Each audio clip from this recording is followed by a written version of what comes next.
Should be live.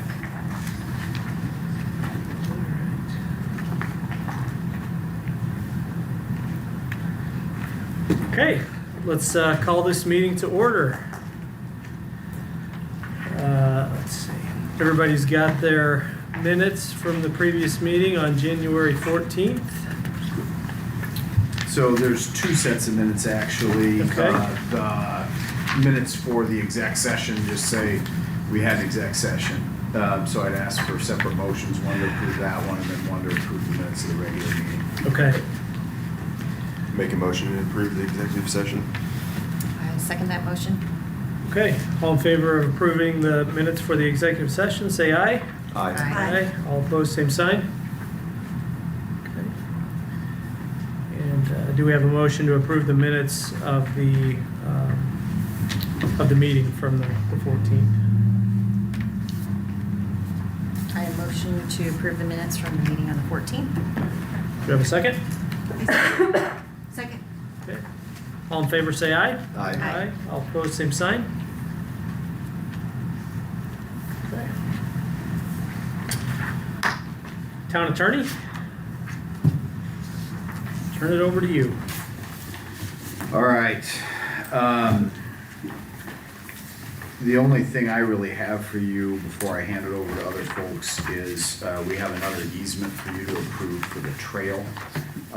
This one is from the United Church Benevolent Society, which is effectively the Whitlock, I think is what everybody would call it in town.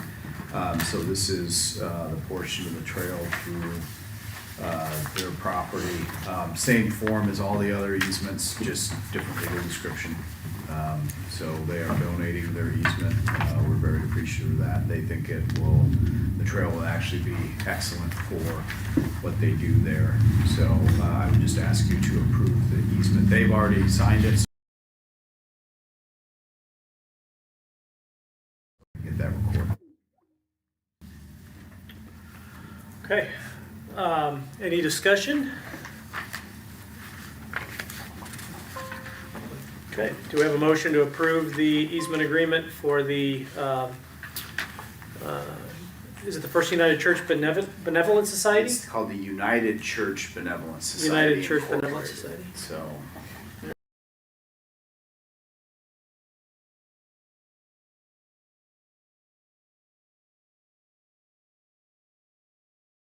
Just help me remember that I need to get you to execute this before you go tonight. So, I don't know if we want to wait and have Christina go under public comment, talk about these other items here. Technically, they're on the agenda for later, so maybe the best thing to do would be to wait. But I think that's it, other than I am working with Sean in his capacity through Creek Develop on the expansion of the TIF areas. So to include, frankly, a couple places in town that we need to include in the territory. So that should be something that starts to move forward, I think perhaps as soon as March. So. Okay. Are we ready for the clerk treasurer? Or are we moving Yes. on to, okay. All right, so mine should be pretty quick, just following up to my email that I sent to you guys on Thursday. So a couple things don't really need anything besides your attention, just the appropriation detail so far for this year, what we have spent. I do believe I don't think you need to do anything with the SRO payroll reimbursement for Q4 of last year, so that should look very similar to the last time.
How many do you need one?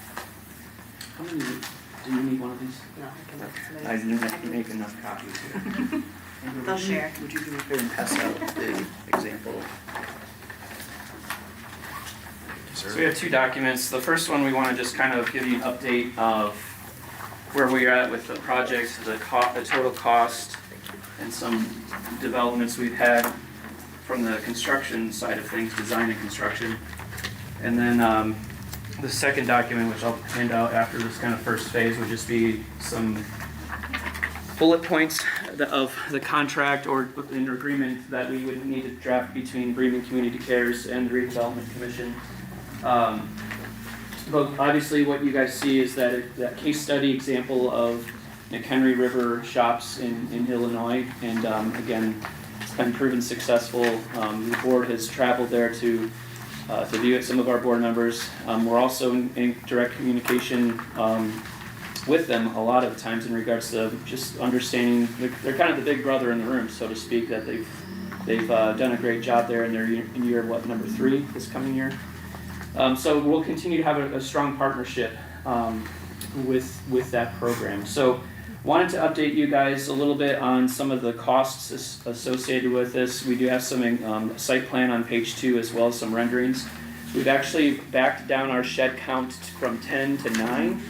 The reason with that is that we wanted to open up the east wall of the sheds. Basically, we have kind of a west wall of sheds and then the east wall. We wanted to have an opening so that it would be a stronger connection to the parking lot, as well as other potential events, food trucks, or the First Friday festivals. If there was ever a larger, Fourth Friday, yeah, First Friday's in Goshen. Fourth Friday events that you would have a stronger connection to the parking lot. So we backed down from 10 to 9. Couple things, just wanted to kind of go back on page 1 here. Last week we had a lot of allowances, we had some unknowns. We have honed in on some of these costs. Actually, Brian Main pointed me to a direction in regards to the restroom. The restroom was kind of the big caveat in the room. Brian had connected with somebody at a parks conference, and they're a group out of Oregon that basically kind of creates modular restrooms, puts them on a pad with concrete foundations. Those were coming in around $300,000. Had some discussions with Brad Yoder at R Yoder Construction on what parks restrooms are costing these days. They were still around that $300,000. But that kind of second line item, the bathroom breakdown, we're actually going to pursue an actual shed for the restrooms. Again, this restroom is only going to be used, I would say 90% of the time, by the staff members on site, as well as be open during hours of operation. So we're not seeing that this is going to be a high abuse type facility that needs CMU walls and concrete floors and that sort of thing. So we actually worked with Sunrise Structures, who are doing the other 9 sheds, but this particular shed will be on a concrete pad as well as foundations, obviously with the plumbing involved. So the restroom / concession shed is a little larger than the other sheds, and the reason being that it will be an ADA restroom, and then a portion of the shed will also serve as kind of a pop-up concession. So if we have some groups that need to sell out of a window, obviously there will be a sink in there. It's not a commercial grade type kitchen, but it would have the amenities for water, a mop sink, some of the more of the utility type thing. The other 9 sheds, obviously, again, 12 by 12 structure, fully insulated, fully lit with electric, and each of them would have a building permit. So we've talked with the county, and each of them would have to have their own building permit. Again, they are resting on a compact gravel bed. Another thing that we have dived into is the actual site. So originally we had this idea of let's just place the sheds on the asphalt that's there. We've had probably 3 or 4 meetings with the town of Bremen and all the heads of the departments, especially utilities, and some individuals that have seen the rework of when it was by county and what was done. We are not confident that the asphalt thickness and the asphalt condition would hold the sheds. The idea of placing pavers on top of the asphalt, drainage issues, as well as then you have a height issue. So our proposal is basically, and it's included in this, is to basically tear out the asphalt that's there in our project area, come in with a compact stone base of about 8 inches that the sheds will sit on, and then we have worked with a concrete company that would basically then pour right up to kind of the shed footprint, and it would all be basically stamped concrete, and we'd be flush with the Plymouth Street sidewalk as well as the sheds themselves. The grand total here that we're really honing in on is obviously under the $350,000 that we originally asked for. The site work, obviously the demolition of the site, the landscaping, stamped concrete sidewalks. We're also including that it would be our responsibility to repave or restripe the east portion of the parking lot. And that's included, as well as having about 3 months of construction fencing just for safety and security. So we're trying to think of everything, kind of cross our T's, dot our I's when it came to the overall cost. Some of the unknowns still to date is, and we'll hopefully find out in a week or so, but we are running into some issues with the condition of the water service and the sanitary.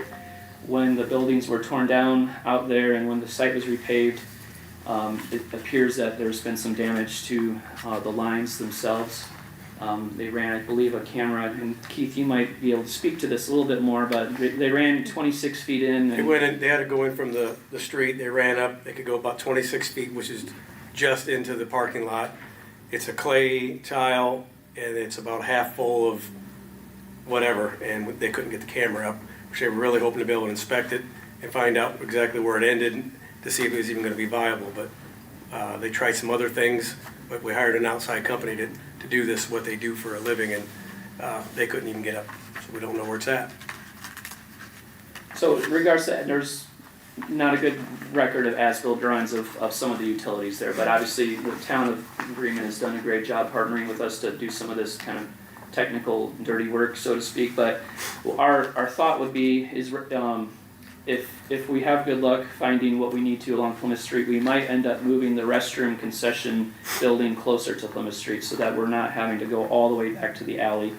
And so we're continuing probably within the next week or so trying to understand what that looks like. But the further we have to go down from a lineal foot standpoint, the better we're off. So there's, again, a couple to be determined here, and that's mainly just because of what we don't know yet with the condition and just kind of the state of the plumbing. So I guess Amber can share a little bit. We're Saturday morning, we're actually having the open pitch meeting. So Saturday morning, we have actually been able to secure 7 vendors. If you want to speak a little bit, so you don't have to go through each one, but just a little sprinkle of what the vendors are. And we've talked as a board, obviously we were hoping for more than that. Our goal is still to move forward with the 9 because I think we all know that if they see it, they will come. We're under kind of that mindset. And the hopes too that year 2 is going to bring even more. So Matt has kind of worked on a structure of being able to rent out those other 2 structures, whether somebody wants it for a month, and maybe they have really good success, they want it for the month of June, and they come back and they're like, hey, can we rent this for the whole time? Or if somebody needs an enclosed space for a 4th Friday, or we even talked to my shop, we have a boutique, we have a good variety. There wasn't a lot of repeats at all. So 7 brand new businesses to the area, which I think is awesome. And the other 2, as Amber mentions, maybe there's a partnership between the Arts Collective or just school bake sales or just church stuff. Basically, we can have some available space for the additional 2, and then hopefully in year 2, then those are obviously then filled with the business. So, are there any questions, I guess, from obviously the page 1 of the breakdown and kind of just where we're at with overall costs or overall project? Is there, as far as the plumbing goes, is there a possibility that the plumbing creates a no-go situation where you just can't, like the cost to do that just becomes prohibitive and that sinks the whole thing, or are we No. fairly confident? Okay, I mean, are we fairly confident that whatever is found, that a solution can be Keith's found there looking at at a me. reasonable cost? all I know is where they think it's at is clear back just off the alley, but they don't know exactly where it's at. There is another connection, the guys are telling me, is down the alley towards Center Street. And I don't know what that looks like as far as cost. Correct me if I'm wrong, but wasn't that abandoned when we ripped out the main road here and brought it all up to the front and then drilled it all back from the alleyway? Not gonna correct you, because I don't know if you're wrong. Okay. Because I know we approved a bunch of stuff for that as an RDC back when we had 106 ripped out right here, so. During our meetings, this is what they said, it's what Yeah. Matt Cunningham, that's what he advised, was down the alley, but that's a Okay. pretty big job to rip that whole alley and Oh, yeah. connect So Center Street. what's the feasibility of just doing a lot of this in-house? We have equipment, we have knowledge, people that work for the town that could maybe do the basics of this. So we're I'm no doing engineer, we're doing all the basics that we can do, but it is, how would I put this, this isn't our project. We're doing what we can to save this project money, but we can't, we're not private contractors, that would be up to the project committee. Only positive thing that I see is you're under budget right now, so. And we do have 5 sponsors. Again, we did not ask for the sponsors to give money right now because it's kind of just yes, we are planning to do this.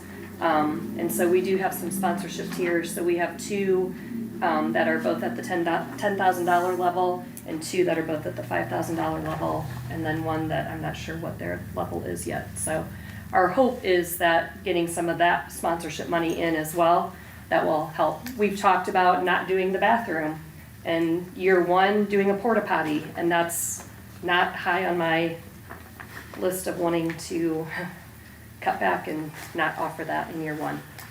Right, we also obviously talked with American and Argus about the portables that you see at fairs or festivals or at Round Bar Winery. Obviously there's steps involved, so they do become ADA uncompliant, but there are some options out there, but just the maintenance cost of having to clean them and service them and pull them away, we're thinking we were more on the permanent route as a long term. So I would think hopefully within the next, it sounds like maybe the report would be available Monday.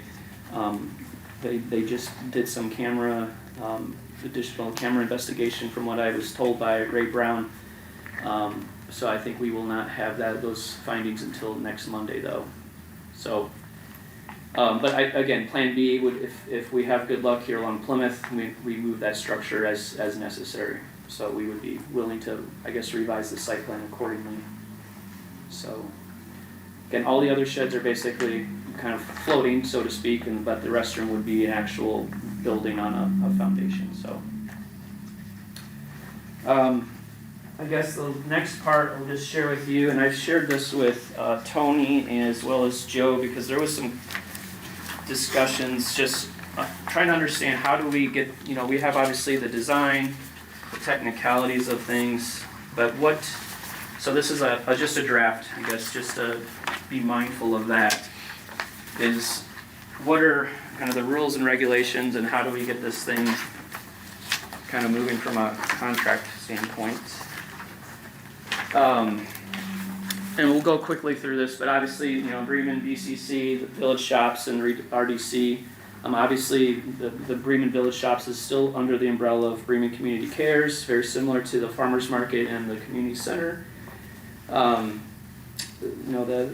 really kind of the big vision is obviously the disbursement of the $350,000 of funds to use solely for this project. It's been a very easy agreement that we've done with the facade program, where Fred Anderson has basically put that into a pool of money, and we've been able to extract that money for the facade program. So it would be a very similar idea. We would draw down from the overall funds and basically submit all the receipts and invoices on the last day of the month. So everything from a third-party standpoint, any contractor or vendor, we would submit that as paperwork. If this project truly comes in under budget, obviously our initial thought is that rest of that money basically goes back to the RDC. And even so with the sponsorships, I think our thought right now is that, say if we get $100,000 of sponsorship, that would be an amazing thing. We also haven't talked with Southwire on donating of like electrical, the conduits, they've done a great job at the community center. Whenever I need 1,000 feet of something, they basically drop it off at the door. They have a door code and they drop it off. So this number doesn't include any of those in-kind donations from businesses. We would basically assume all the responsibility of all the utilities. We are requesting 2 regular sized trash cans for vendor use. If there is an event, obviously we'd have to figure out how we could, similar to like the Oktoberfest or end of summer market is when you would maybe have a little bit more trash. Our insurance policy would continue under the BCC umbrella with NFP, who is our current insurance carrier.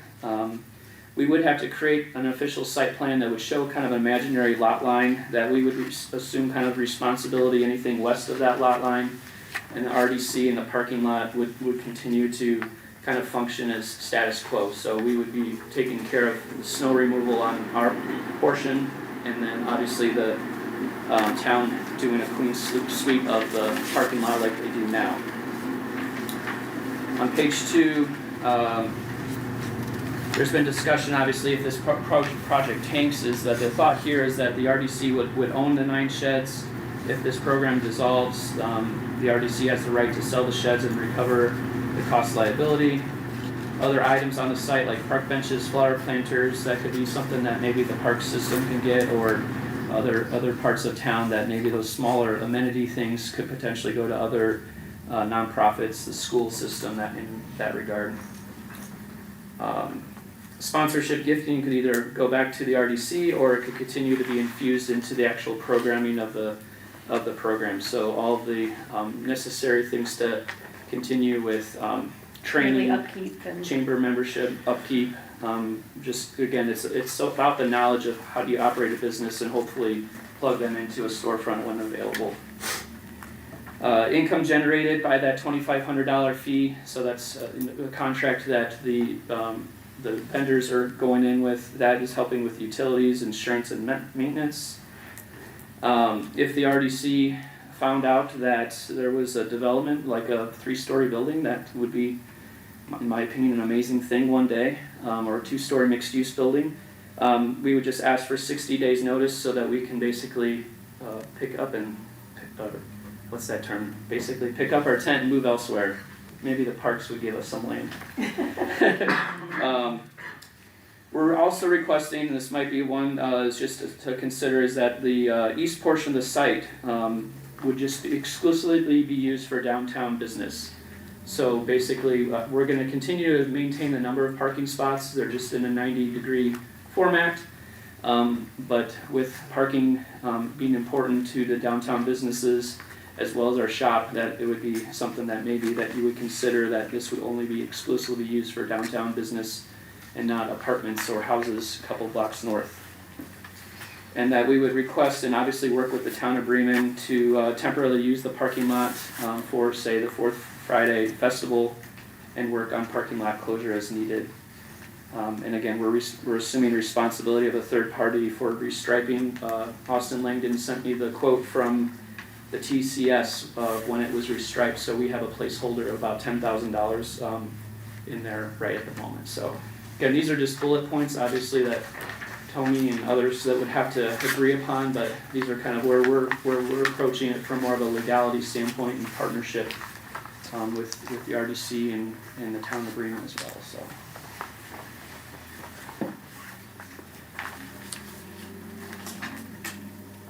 we kind of worked backward on our timeline because our goal is still to be open that Memorial Day weekend on that Saturday, Sunday. And so with the sheds needing 6 to 8 weeks, we kind of need to put in our order with the sheds in the next 2 weeks to ensure that all this is going to happen. So we're asking for disbursement at least for that minimum that we need to get the sheds ordered so that we can move forward with that and still maintain our timeline. Matt's already been in contact with the concrete company to kind of have us penciled in because we're worried about weather, obviously. And when it starts to get nice, they're gonna have a lot of jobs. So we wanna ensure that we are on their docket to get everything moving forward in our time manner. You've got a lot of work to do between here and Memorial Day. Don't remind us. Jeez, that's a lot. Yeah. Are you fairly confident with that the plumbing issue can be resolved in a economical fashion? I mean, that's not gonna, obviously, if you're ordering sheds and you're moving forward without knowing those costs, that's a fairly big. I would say, maybe it's one of those things where, again, I think Amber said 2 weeks, so say March 1, if we can kind of have a better understanding where we're at between now and March 1 with some of that stuff and the findings that are to come, we would probably have a better answer on that. Okay. Is there a possibility that you could move forward without the plumbing? I mean, We've said that we could do without that shed. If we knew, like, yes, eventually it's gonna have to go on the east side instead of the north end, and leaving room for that to eventually put it there. Yeah, the downfall to that side is by not doing that bathroom shed till further in the future. Now you're talking about tearing up a bunch of stuff to get the utilities to that shed and creating a whole lot more dollars in work and time and work. That's the downfall to pushing that bathroom situation back and off into the future. yeah. And the hope That's by what being. that's what I'm yeah. concerned about, is creating way more expense and way more work by pushing that off. Being under budget as of right now, that if we have to apply some of that money to the, along with donations from the sponsorships, to be able to move forward in that way. Feasibly, if you move the shed to the east side though, you could set a cap in the parking lot. You could plumb everything to that cap, and then you could worry about running the utilities back to the street or back to the alley later on. So you could still do it and have it set up permanently for the future and just not have the most expensive thing, which is the run. So, I'm pretty confident this is probably an issue that yeah, will be this is resolved. It's not gonna, resolvable. it's resolvable, it's not a big. yeah. Yep. I think this is exciting. I think it's great. And we're thankful that we have a group of people that are willing to step up to the plate and really take this on. We're Yeah. very thankful for that, actually. I think this is one of those projects in 5 years, 10 years, you're gonna look at it and you're gonna be like, wow, our downtown's full because we did this. So And I've been, that's what's gonna happen. and I've been to a community, not the community you saw, another community in Illinois where I first saw something like this. And I was asking a lot of questions, 'cause, I mean, this was a big thing there. I think they had it 3 years, going on 3 years, and it's just grown. It's just turned into a focal point for a lot of the community to come downtown. And I So think I've we've seen said that. this too, our goal is for other small downtown areas similar to Bremen to take our business model and be able to apply it to their towns as well.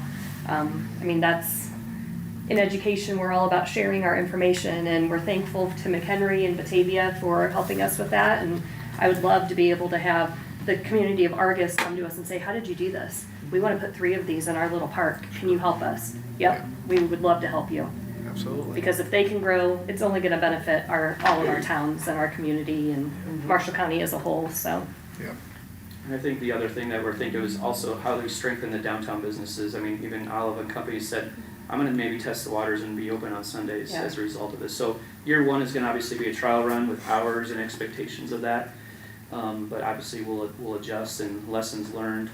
But yeah, how do we continue to infuse people downtown and support what's already here is also very key. And Olive and Co. and Wooden Peel are also both going to be a part of our pitches. So they've agreed to come in and listen to the pitch and offer some business advice to these small businesses. I think one of the hardest things right now for me is people still don't understand the concept of what this is. When we say incubator space, they think it's only retail stores. But I've tried to have a lot of conversations. People keep popping up with, oh, I'm gonna start this business idea. And it's like, we are handing this to you and want to offer the training and the education aspect of it too. It's not just, hey, here's your key, good luck over the next 7 months. With these mandatory meetings and mandatory trainings and stuff, we really wanna make sure that we are equipping these small business owners. So if they do choose to open in Bremen or even another small town, that they have that business knowledge that's gonna help them be successful from the start. Yep, that's a great idea. So yeah, that's kind of where we're at. I think the next week or so we'll know where we're at with some of the additional expenses. But as Amber mentioned, the shed company does need about 30% down to get these sheds rolling. So we'll just have to kind of see where that falls. So And I see this as an opportunity, I mean, here we're talking about big developments, housing developments, you know, and it's an opportunity for people to actually want to move to town just because they're going to see the beautification of the downtown and then the sense of community and all the things going on. So this will kind of piggyback off of what we're doing here with the growth of all the development, so. Tony, was there anything that stuck out to you? I know I sent this to you last week. I A am. lot of T's to cross, I's to dot from a contract standpoint. There's things on here, and none of this stuff is insurmountable. There's things on here I would add things or change the structure of, and I'm really debating how we set this up. And unfortunately, like, you guys have the concept so far down the road, but the relationship between BVS and the RDC, I think, is unfortunately kind of half-baked still at this point. So, I understand the structure of what you're going for here, and essentially what we would be doing is probably taking like a UCC lien against all the assets. That would be one way to do it. Another way to do it, though, and I think we need to kick this around on our end, is whether we set it up where essentially the RDC continues to own it. We own the sheds, we own everything, and we lease everything to them. That actually might be cleaner than like, we own the site still. There'd be heavy indemnification. To be honest, I am struggling with, neither entity would pay tax on it, but it sure seems like the county will want us to pay tax on it. There's just some things there that I haven't quite thought all the way through, but it sounds like I've got 2 weeks to figure it out. So my proposal to you would be, I don't think you need to approve anything tonight. I'm glad we got this update. Mr. Stiles has already participated in some of these discussions, and if he could just continue to be our point person on this, especially because frankly, some of the questions involve the insurance. But I'm going to, I guess, try to work up, maybe even just kind of, here's the choices, and you pick which one of these two that you want. And then I think we can make that work with the information that's on here.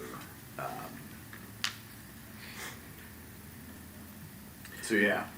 You're saying you need a 30% down payment just on the sheds themselves, just on the To order them. on the 9 sheds at roughly $17,000 a piece. You need 30% of that money down to get them going. Is that right? Yeah, and then there's another drawdown of them transporting them, and then once they're installed, then it's the remainder balance. What's their timeline on actually getting them constructed? 6 to 8 weeks. 6 to 8 weeks. As of a couple weeks ago, so. Okay. So if the site is up, hopefully second week of April, like right after spring break, they will be So on tight. site.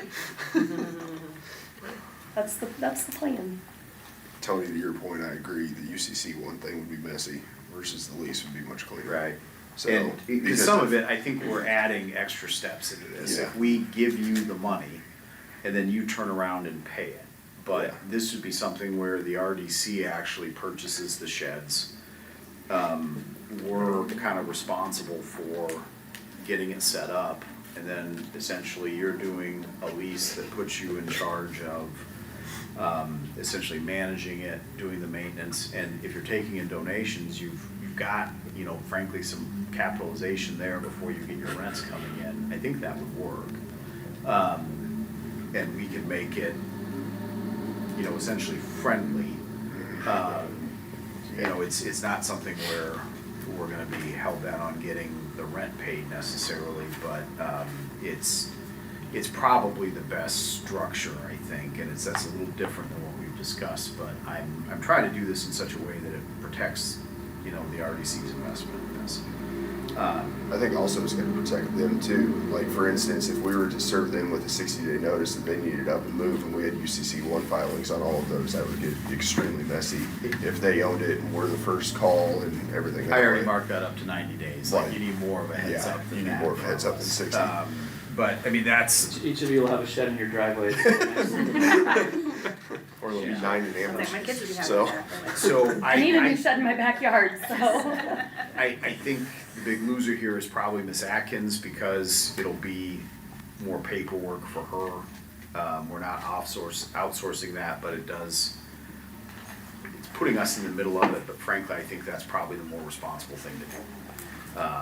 So I don't think this is gonna be an obstacle to getting the project. I think the structure might be a little bit different than what we've discussed. But I still have to I'm still kind of turning that over in my head. So I think that's what I'm leaning toward, though. I'd like to make a more precise recommendation to you, but what I propose is, in the course of these next 2 weeks, between Keith and I and Mr. Stiles, we'll come up with something. I'll probably send you some kind of email memorandum that just says, here's what I've looked at, this is what we're going to put in front of you at the next meeting and ask you to approve, and hopefully we've got like a draft agreement ready. So- What does that look like then for that 350,000? Are you wanting us to pay you back on that? Or, I think that is what has to be baked into the structure of this. And a part of the question is, essentially, is the Bremen Village Shops going to buy those sheds or not? Is it something that we just keep and maintain and we have that baked into the rent, or are those ultimately going to be yours? And that's probably something that we can build into whatever the payment structure is. That'd be one of the more significant questions I think that needs to be answered, is what's the long-term intent for those things, because you're not selling the real estate. That much is clear. But we are making some pretty significant investments that, to be honest, make me say, if we're gonna do this, we're not going to develop it, we're not gonna wanna see those things moved, frankly, for a while. I would argue, really, this kind of belongs downtown. Hopefully it is a driver for the other existing businesses, the brick and mortar storefronts here. I'm not sure there'd be another place that would really make sense to move it. So I'm not saying you're committing to having this here forever, but I do think you're committing to having it here for, I mean, I wouldn't even say 5 years, I'd say longer. So, but that's what we would have to decide. Is it best for, kind of a rent-to-own structure? Is it best to just a straight-up lease? Can we just gift it to them? This is a seed, so that they can use this as an opportunity to fund their organization long-term? That they'll never have to come for money for us for anything? I mean, this, I see long-term, fiscally, for them, the opportunity for community cares to fund themselves long-term. Well, it's not really Bremen Community Cares, it's only the MBS. This is not gonna put money into Bremen Community Cares that they would be able to spend on other projects. But I do think it's an opportunity to seed it and at least get some of this money back. Like, to be honest, I'd be focused more on the cost of the sheds and less on the improvements to that site, because who knows, we may be able to put those improvements to use in some other way if this project went away. But in terms of being able to spread that cost out over time, I do think that is we're doing this in some of our other projects. We're trying to get this money back over, frankly, some very long periods. I don't think that we have to set this terribly aggressive, but I think we want to set it at a level that makes sure that MBS they're getting their rent in, they're paying us something, but they're also able to maintain the units and pay the other expenses that they have. Having those donations that they talked about gives them the ability to be capitalized right off the bat as that rent comes in. I think this is doable. But yeah, this is gonna be kind of a long-term repayment situation, so. Let's just get the proposals and see what kind of options we have. Yeah. Do you know what kind of income you're gonna be bringing in off this approximately? Put those numbers together? 2,500 times 7 for right now, Yeah. approximately 9. But then we have all the utilities and we have to take out the, Insurance. the permits and everything for the sheds 2,500 for the whole year. for the 7 months. Yeah. I mean, it's not, in my opinion, it's not, and we're not doing this to generate income for our organization at all. And so I think the idea of having to pay $350,000 back scares me because I don't know where that money's gonna come from. Say that was the whole amount. No, but, I mean, just that concept of, you know, if we get $150,000 in sponsorships, that we have to then turn around and pay back, and then we have some damage done to a shed, or, you know, Right. lightning strikes next year and we have to Questionable. redo a whole shed, where that funds would come from in terms of then having Well, to and that's where I think make a payment. the lease versus you guys own the sheds and we used to see one of them and everything else. If we lease it and we set up a lease structure of whatever we deem possible, whether it's, you know, we're responsible for the exterior and the roof, or you guys are responsible for all the interior, or however we want to set that up. I think number one, I think that protects everybody. Number two, I think we can also use that as an example in classes to be able to teach these business owners that when they actually get into a building, this is how you set up the lease structure. This is how, you know, all of that works and everything. So that way they're not taken away. I mean, I coach 26 business owners across the country that own automotive shops, and a lot of people don't understand lease structure. They get into businesses and they get themselves in trouble in business. Well, and I don't know how much So- the vendors are going to be a part of all of that, you know what I mean? No, but I think mean, it's something that it we could can be use a- as an example Right, in a right, class. but they're not So, gonna see that No, side but of it. we could show them that side of it at that point in time and be like, look, this is the lease structure of how this is set up. This is how yours would be set up. So, yeah. Volunteer Mr. Wagner to teach that lease structure class, so.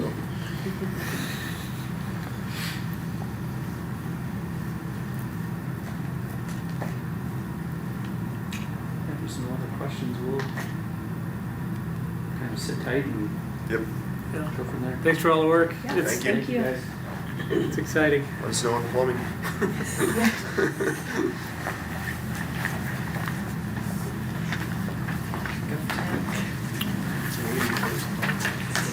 No. I think we have 2 weeks to figure that out as they finalize the contract details and all that sort of work, but we'll do that.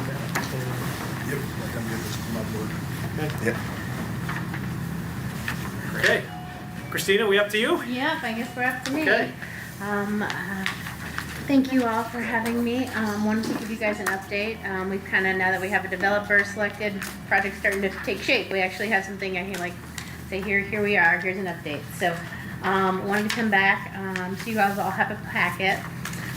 The first piece of the project is the trail, of course, which we all know. Wanted to give you an update. Troyer is 80% complete with the construction documents.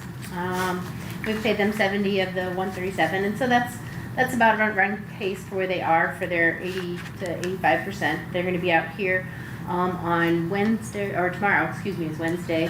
We're going to walk the final route and get all of that, making sure there are any unforeseen things.